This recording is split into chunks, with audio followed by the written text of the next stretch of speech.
What's a family tradition you always thought everyone did? Until someone asked, wait, what? Every December 31st, without fail, my family would have what we called the annual purging ceremony. Basically, we'd all gather in the living room around 10 p.m. My dad would bring out this ornate wooden box he carved himself when he was younger, and mom would hand out these special sheets of paper. Had to be this specific cream-colored cardstock from this one store, and these black gel pens that she'd buy in bulk. We'd spend about an hour writing down all the bad memories, negative emotions, grudges, or failures from the past year. Every little thing we wanted to leave behind. Fights with friends, bad grades, embarrassing moments, whatever. We wrote it all down, no matter how small or petty. The rule was you couldn't look at anyone else's paper, and you couldn't talk while writing. Just total silence except for the sound of pens scratching paper. Then once everyone was done, my dad would take all of our papers and fold them into these origami-style envelopes. Another skill he taught himself specifically for this. He'd seal each one with red wax and stamp them with our family initial. The papers would go in the box, and at exactly 11:30 p.m., we'd all put on black clothes and go out to the backyard. Dad would dig a small hole while mom would recite this speech she memorized about releasing the burdens of our past and how what's buried shall remain buried. Then Maria, my younger sister, and I would take turns throwing in a handful of dirt until the box was covered. Mom would mark the spot with a small stone from this collection she kept,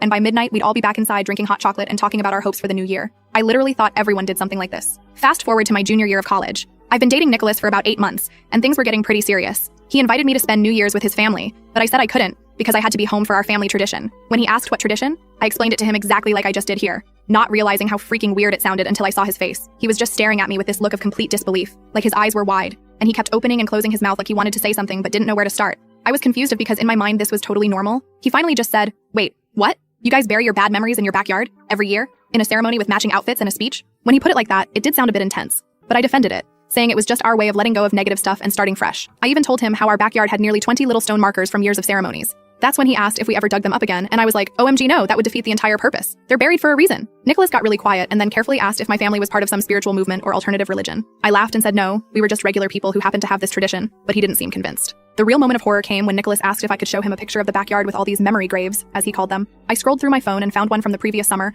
where you could clearly see like 19 small, unmarked stones arranged in a grid pattern near our fire pit. I'll never forget his reaction. He physically backed away from my phone and said, that's the most cult-like thing I've ever seen. Then he asked with this super concerned voice if we ever buried animals or if the boxes ever contained anything besides paper. I was mortified. I started frantically explaining that it was just paper, just memories, nothing weird. But the more desperately I tried to explain, the more concerned he looked. He kept asking these questions like, did we wear robes? No, just regular black clothes. Did we chant? No, just mom's speech. Was there blood involved? Absolutely not, WTF. It snowballed into this whole thing where he was genuinely worried my family was in some weird cult and I was in denial about it. He even suggested I talk to the campus counselor about my family's ritual practices. I was so embarrassed and upset that I just left his apartment. That night I called home and casually asked my mom about the purging ceremony and where it came from. There was this long pause before she said, oh honey, that's just something your father and I started when we were newlyweds. We thought it would be a meaningful family tradition. That's when it hit me that this weird burial ritual was just something my parents made up. Not some cultural practice passed down through generations. Not something other families did. Just my artistic dad and theatrical mom creating their own bizarre ceremony that they convinced 2 children was completely normal.